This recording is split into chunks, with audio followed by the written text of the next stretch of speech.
T-Town! What's goody? We back with another YouTube video. Today, we are here to talk about the elephant in the room. Or should I say, the alien in the room. The new Superman movie.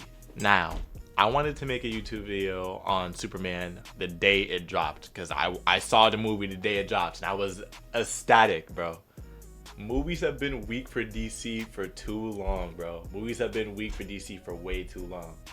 I've been watching Marvel fans and MCU meat riders fucking get to eat good every single year. And all I've had was the Dark Knight trilogy and the fucking Snyderverse.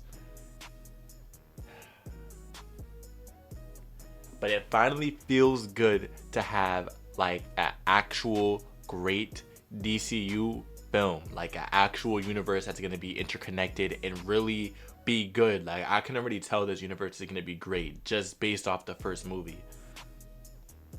The first movie when it comes to a cinematic universe is very important. Like look at Iron Man from Marvel. Set the cornerstone for everything to come. When I say movies have been weak for DC, we started off our cinematic universe with Batman versus Superman. You feel me? Like just off that, we should know like, okay, we're bullshitting. You could say they started off with Man of Steel. I guess Man of Steel was actually a pretty good movie. And honestly, I enjoyed Batman versus Superman thoroughly as a child. I actually liked the whole entire Snyderverse. Don't get me wrong. I actually enjoyed those movies. But as an actual like comic book movie universe, it was terrible. I'm not gonna lie to you. It was a fun watch, you feel me? The action was nice. I loved the portrayal of Batman, okay? Batman doesn't have to be the same character every single time, and I'm a huge Batman fan, alright? I love Ben Affleck Batman. Do I think he's the best? No. Robert Pattinson definitely has that. Michael Keaton is definitely up there as well. But when it comes to fight scenes, bat suit, you know what? This is a Superman video. Let's not even... I liked the Snyderverse.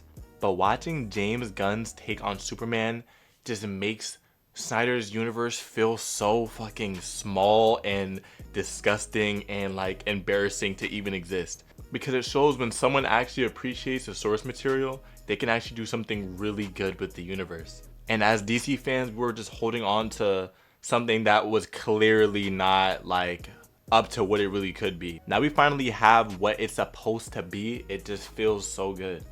And I feel like after watching this movie, it shows how many people actually just lack a fundamental understanding of the character Superman. Me, I'm a big Batman fan, but I feel like to truly appreciate the hero that Batman is, you have to appreciate Superman. Because Superman is the cornerstone of superheroes.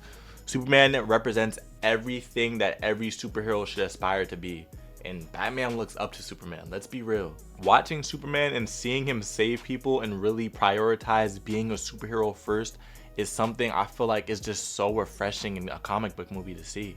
Because you can tell at the forefront of his mind at all times is saving people and being the best man he can possibly be when he's not even a man. And another thing that this film does so well is I feel like James Gunn just had a very good understanding of the source material, and it was just such a perfect representation of Superman, Clark Kent, and Kal-El. Now, to really get into the meat, guts, potatoes, ass, pussy, crack, to why this movie was so good, I'm gonna start off with the cameos. The cameos in this movie were amazing. They made us care about characters you normally would not. My first time watching this movie, when I saw Mr. Terrific come up on the screen, I was like, who the fuck is this nigga? Like, I know who Mr. Terrific is, but when I saw him on the screen, I was like, alright.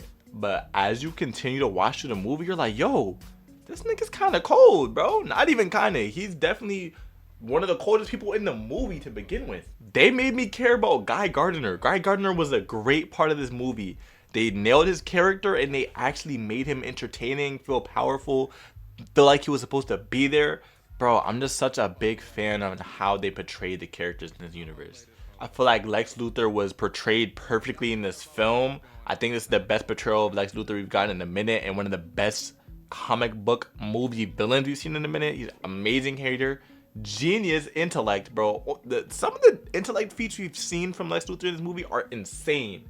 Insane, absolutely insane. We're gonna get more to it in the spoiler section of the video.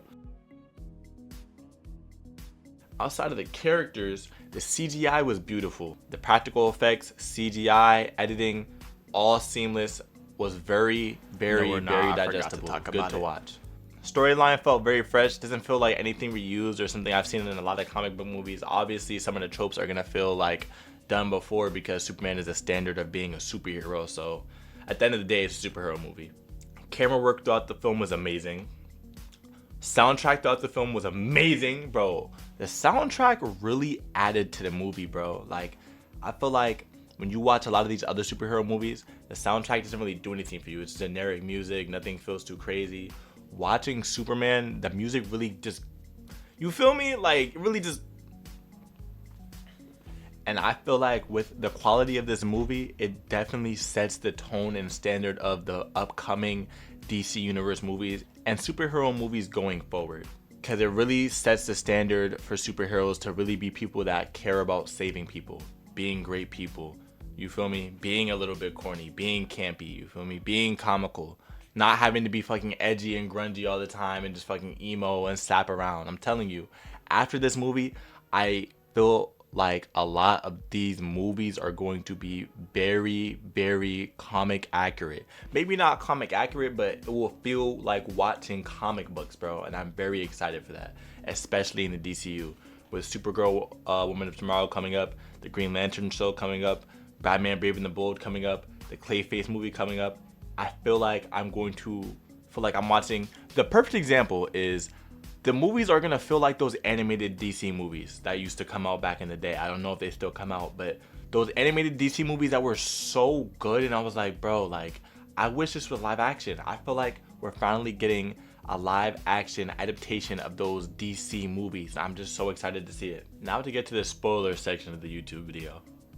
I feel like this movie is so good because there are no real spoilers. If I told you the whole plot of this movie, like James Gunn said, I can tell you the whole plot of this movie and you can go watch it and you'll still enjoy it because not a lot of the things in this movie are based off of shock value. And that's my gripe with the MCU universe, that a lot of it just feels like spoilable. Like if I tell you the plot and you go and watch the movie, you're not gonna give a fuck. Infinity War, me personally, I felt like it was carried by everyone dying at the end. Like, not that Infinity War was bad, it's just a lot of the enjoyment comes from the factor of these movies. You understand me? Same with Endgame, everyone coming back to fight Thanos. Again, these movies aren't bad, but the plots don't hold up as well. Superman was just a great watch, and that's why I feel like it was almost even better on the second watch. But some of the spoilers are in the movie. I do fuck with Ultraman being a clone of Superman. I like that route that they went, and how Superman used his dog to get the cameras to stop Lex from using Ultraman, and then it was a great fight. I enjoyed that. I fuck with the approach they went for Jimmy Olsen, just getting an infinite amount of hugs throughout the movie, and his little interactions with Eve Techmacher, and that actually being a huge part of the film, and him getting what he needed to take down Lex through that. What I didn't fuck with for the most part is I don't like how they made Superman's parents like send him from Krypton to like have sex with all the bitches, and like I don't know what that was supposed to be about, but I don't think it was that deep to the story, and it made it more interesting, I guess. Like, I don't know. I don't think it was that serious though. People were like making it seem like, oh my god, this is so detrimental. Like, I promise you'll be okay, bro. And honestly, I feel like that message was like altered. I don't know. Something about it just didn't like make sense to me. But outside of that, I really enjoyed this movie. It was a really good watch. I think I would honestly watch it again. When it comes to feeling like a comic book movie and actually like invoking a feeling of hope into you, this movie does a really good job, and I would highly recommend you go watch this movie. Me personally, I would give it a 9.5 out of 10, or maybe even a 10, because I don't have any personal problems with it. But when you give things a 10, it's like, bro, you don't think anything was wrong with the movie? But yeah, I would highly recommend you go watch the movie. Definitely in my top 5 movies when it comes to superheroes all time. Appreciate y'all for tapping in. I want to release more videos of me like doing reviews and just talking about stuff I like. I'm gonna do a review on Fantastic Four when it comes out, and I think I'm gonna start talking about anime on here too, and like releasing VODs, you feel me? I want to be a more consistent content creator, so I appreciate anyone that's gonna be along with me for this journey. Love y'all. Stay safe. Wear y'all seatbelts, man. D-Town. We out.